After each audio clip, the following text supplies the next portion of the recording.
Hello, everyone. My name is Cole from the American Journal of Healthcare Strategy, and here with me is Caroline Burns. Caroline, why don't you share a bit about yourself? Hi, everyone. My name is Caroline, and I'm a recent graduate from the University of Scranton with my Master's of Healthcare Administration. And currently, I am the administrative coordinator at the Department of Anesthesiologists here at Nemours Children's Hospital in the Delaware Valley. Appreciate you joining us today, Caroline. So, what made you choose the University of Scranton? We've had a few of the graduates come on. It seems like it's a very popular choice. Yeah, I would say for one, the campus is just beyond beautiful. The buildings and everything that's about, the classrooms, the professors, everything is just really welcoming, and it made me feel comfortable. Another thing about it was the health administration program was phenomenal. A lot of the professors were recent CEOs, worked in healthcare systems, so they brought to the table a lot of knowledge. So it was a really robust program. And one of the great things that that they did for the students was the accelerated master's program, which was for 5 years. So ultimately, some of us ended up taking some master's courses during our senior of undergraduate, and that was just really beneficial to wanting to get out into the real world postgraduate.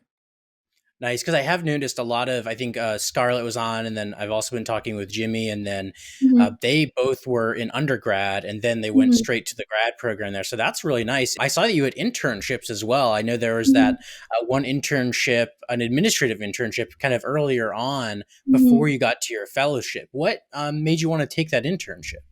So, really, that's one of the biggest things that's great about the program and the structure of the health admin department. That internship was actually a requirement in order to pass the course. So, luckily, since we have connections with the Geisinger health system, we essentially were able to get placed in an area that we wanted to complete. So, it was about 120 hours, and it was unfortunately during COVID for my time, but I was with the director of rehabilitation services who was phenomenal. She was a great woman leader, and she just taught me a lot of different leadership skills and was really one of the reasons why I kind of got into the interest of quality, just kind of watching some of the projects that she worked on, the people that she spoke with. So it was really one of those great experiences to kind of get me exposed earlier on in my career to certain things in the healthcare world.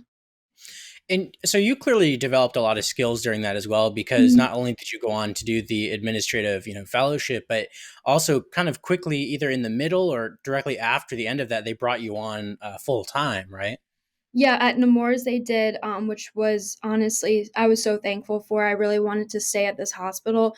The health system is just great, and everyone that I have worked with my internship or my residency, I shall say, and then transitioning into this new role, it was a lot of the same people that I had already worked with.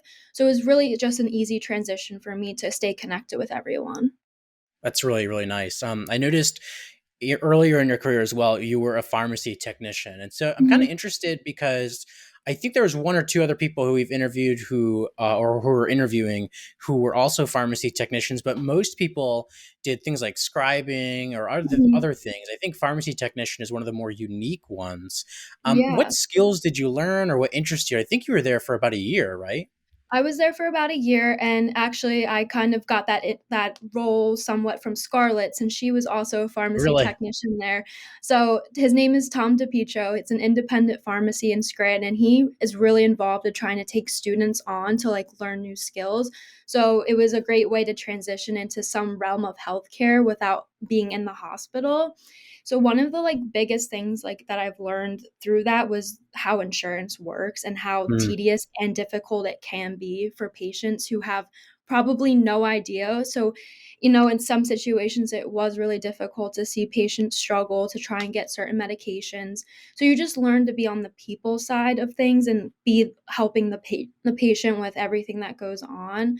I would say also Tom is really big into community development stuff. So as an owner, instead of focusing on, how much money can he make, he was really focused on how his patients were getting the care that they needed. So he developed a lot of different implementation systems to make sure that, the elderly population in Scranton was getting their medications. So he taught me how to be like a great leader in healthcare and how you always want to put your patients first. I had a similar kind of start that got me interested in the administration side was also with insurance. And their medications. Probably not as in depth as yours was at the pharmacy, but I was in neurology and patients couldn't get epileptic Mhm. medications and they were having seizures. And so Yeah. I'm sure you've probably seen a lot of similar experiences at the Yeah. pharmacy side. Yeah, of course. And it was just some things were just really disheartening. Yeah, it can be really disturbing to see. Do you feel like in your MHA program and in undergrad as well throughout the internships and the administrative residency, that you're prepared kind of as the next generation, that they've prepared you to kind of solve some of these issues? Yeah, I would say so. I would think a lot of the courses that I had in undergraduate and in graduate were really relatable to real life situations. So, a lot about the quality, how to be a leader. And a lot of the other things were like the basic things like Excel, which is really big that you want to know how to do, making a presentation look well received and how you can get people's attention to get what you want to get your point across Mhm. in. Nice. Yeah, those are very, I think, useful skills. Yeah. So I guess one of the kind of the questions that I have is coming out of this as a candidate. Sometimes employers struggle to attract top MHA grads from programs like the one that you're in. And of course, Nemours has, you really enjoyed working for them. So what made you choose Nemours for your residency?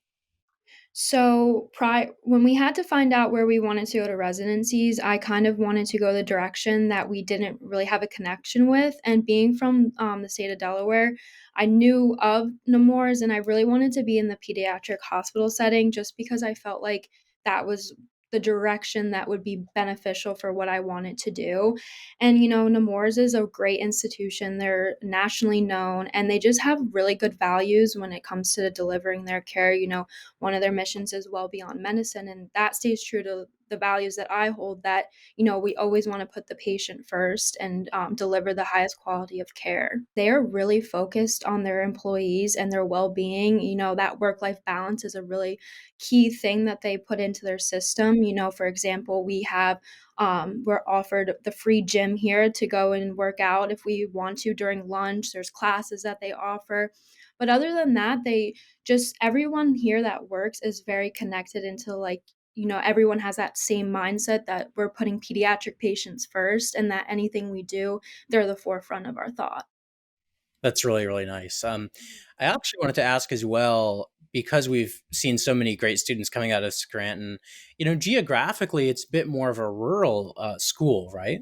Mhm. Yeah, it's pretty up north in the middle of nowhere. Yeah, right, right. And I think what's interesting about it is, we've seen that kind of immediately after graduation, the salary outcomes were a bit lower, but Mhm. the amount that had gotten into residencies and fellowships was way higher than some of the other programs. I wanted to ask, with this really great alumni network going into these residencies, do you ever find yourself collaborating or asking for, kind of tips and advice from some of the residents who are spread across the region? Yeah, I would say that with the MHA program at Scranton, since it's a smaller group of kids, since the class sizes are obviously a little bit smaller, we all developed like really great relationships with each other. So a lot of them are my closest friends still. So during the residency, we were able to connect and, talk about things, talk about projects, bounce ideas off of each other and kind of understand, like, maybe I'm not sure how to do something in Excel, but someone I know in my program is really good at doing it. So they were such a help. It was helpful to have them around. What advice do you think you'd give someone who's maybe an undergrad or maybe at a high school that is looking for one of these MHA programs? Since you've had such great success in yours, what are some things that they should be looking out for to try to find an MHA program like yours? I would say, I know some schools have undergraduate MHA, but they might not have such a robust, MHA program for graduate. So I would say look into the programs that, offer the admin residency or admin fellowship route. I think that's the biggest thing, is it's kind of a transition into helping you find a job. Scranton has a lot of success rate with students getting placed after they complete the residency or the fellowship. Mhm. And then I would also have them say to, like, really study, like, the courses and the professors that they have there. I think, the professors play such a big role in, like, helping with the networking, the connections that they might have. And let alone the courses, you really want to have courses that have you learn so many different real life situations, how you can handle those things in the real world. When you look at MHA and what you can do with a health admin Mhm. degree, I think a lot of people gravitate towards that just being like working in a hospital when there are a ton of opportunities in healthcare that you can get involved in. So I would just suggest that for anyone that's in this type of program, not to just think about that they only have to be in the hospital, get different experiences and different realms of healthcare. And wherever you end up going, just go for the different opportunities that you don't think you'll like, because in the end, you might end up liking something that you didn't think you would. And that just leads to better, you can talk about different things in interviews, you can have a better understanding of how different things work. So I think that would be like main point. What are some examples of that that you've seen that have kind of inspired you? So with my residency, I didn't think doing like some of my project work, I would be really interested in it. For example, there was just a lot of like some projects that I wanted to get into, but I wasn't sure if like I would be, my knowledge would be an asset to that group of people, because I wasn't sure Mm. if I would understand. I did some things that were more clinical side, so I could understand the inner workings of the clinical work that goes into how administrators make those decisions. So I think that was like one of the bigger things was, getting involved with clinical work, as though it might be, a scary thing to get involved with doctors and, nurses, understanding that they might have a different point of view, and that's always better when it comes to making decisions. So kind of putting yourself out there is a big one. Yeah, yeah. How early is, I guess one of the things I'm wondering is how early did you start putting yourself out there? Like I've worried myself, kind of like what you were saying, is do I have enough knowledge to contribute, or am I going to be a burden to these people? You never want to feel like you're weighing, slowing the team down, but how Yeah. early did you start putting yourself out there and kind of getting exposure to some of these professionals? I would say I was a little like standoffish in the first like month of my residency, because I didn't want to come in here full force, acting like that I knew everything in the world. So I kind of stood back, but my preceptor was really like he really wanted me to get involved in these different things, and I am really grateful that he did let me, speak to different people. And I think once I was comfortable with understanding what their background was and then understanding what my background could add to that, it was really just an easy ride from there. Nice. So a big key to it is having these good preceptors and Yeah, you want to find connections. people that want to help you.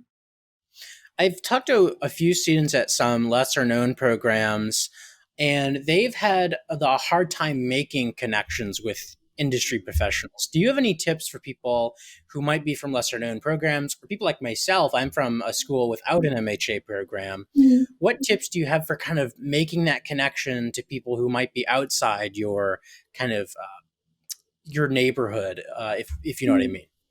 I think I think it would be you just have to have that mentality that if you want something, you go for it. So if there's certain people on LinkedIn that have like this fantastic role and something that you're really interested in, just shoot them the message. The least they can do is not answer you, but a lot of people are really receptive on LinkedIn, and they really want to make those connections, and they want to see these kids come out of programs and come into the workforce. I think everyone has the same ideas. They want everyone to just feel welcome to wherever they start their first job.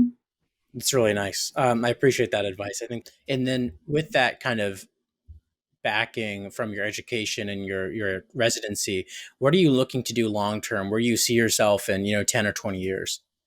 Yeah, I really want to be involved in some type of project management and quality. I think that's like the direction that, quite a few people want to go towards, but I just have such an interest in getting involved with projects that add positive value and change the organization and ultimately create better systems.